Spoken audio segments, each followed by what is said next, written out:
Hi, thank you. That was amazing. I'm Andrea Nemtin. It's lovely to be here home on the West Coast with you all tonight on the traditional territory of the Saanich, Songhees, and Eskimo peoples of the Coast Salish Nation. So, one of the things that I've noticed in the past few years is an increasing number of institutions extending welcomes to young leaders from Indigenous and culturally diverse communities. And this is happening in our funding programs, in our conferences, in our social enterprise circles. As the president and CEO of the Inspirit Foundation, an organization that works towards greater social inclusion through media and arts for change, impact investing, and by supporting young leaders, I think this is a great thing. However, I've witnessed a key oversight in the ways that we're welcoming these young leaders. Frankly, institutional approaches to youth engagement haven't changed a lot since I was young, maybe even longer. And this is an issue because our world has changed, and young people have changed.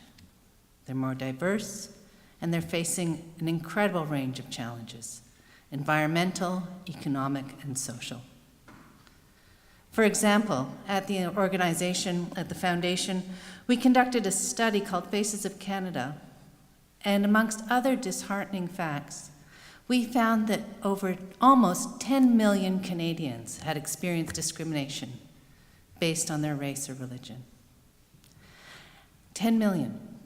And that young people were actually reporting even higher rates of these types of discrimination. These are young people between the ages of 18 and 34.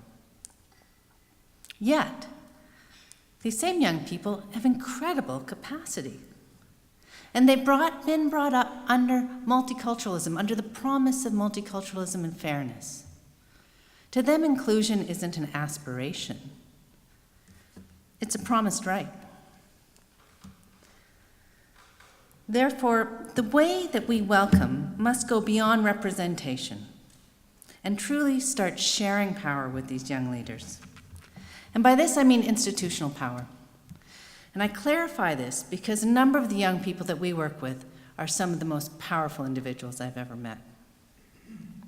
Now, the process of sharing power is complex. And so I'd like to share 3 things that we've learned of making this much-needed change in our organization. The first thing we've learned is that placing young leaders in the presence of influencers and experts is no longer enough.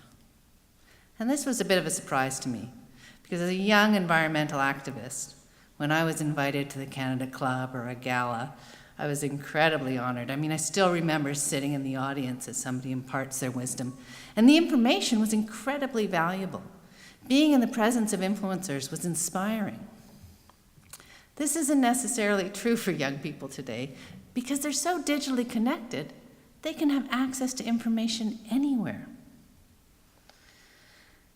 And these young leaders respond to 2-way, not 1-way conversations. Today we talk in dialogues, not monologues.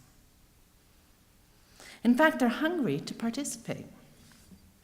And if they take the time to attend an event, they expect to, especially on issues that impact their lives: Islamophobia, reconciliation, diversity, economic justice. They want to hear from a diverse range of perspectives. And the young leaders we work with, they want to see themselves and they want to engage in new ways. Which leads me to my next learning. We need to intentionally design more inclusive spaces. I'm not suggesting that the role of the keynote isn't valuable. It's just not enough on its own.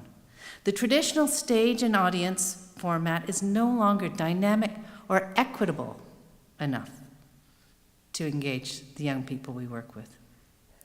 Imagine how daunting it must be to contribute to difficult or deeply personal conversations in a Q&A at a formal event. This design approach really only works for extroverts or people who have incredible experience in these kinds of situations. That's why it's important to intentionally design in a manner that creates space for smaller group discussions, for one-on-one exchanges, for knowledge sharing from everyone,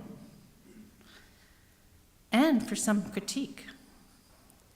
It's simple, really, like all of us. The young leaders we work with want to be heard. And so we have to be prepared to both listen and learn, especially when challenged. As institutional leaders, we must recognize that making an invitation to young people will sometimes expose our assumptions and lack of understanding. This is especially true if we don't have lived experience on the issue. And in fact, young people are the experts on their own lives. And so we must be ready to have our own ideas disproved or expanded upon. Now, this can be difficult. This is difficult to do because receiving constructive criticism, and sometimes not constructive criticism, is challenging. But demonstrating an openness to grow and remaining empathetic is important role modeling. Finally, in order to truly move beyond representation to sharing power with young leaders, we must be accountable both personally and systemically. We have the responsibility to acknowledge that the value of what we've learned and articulate how we will use it. When possible, young leaders should have the opportunity to inform and directly contribute to the program design and decision-making. This will help us to be more transparent and responsive institutions. As people in positions of leadership, we are able to share what we've learned in policy and decision-making circles. And then there's the human element. No two young leaders are the same. And it's important to take the time to really get to know people. And it's so worth it. In the past 5 years, I've had the opportunity to do just that. And here are some of the young leaders that I hold myself accountable to. Thank you.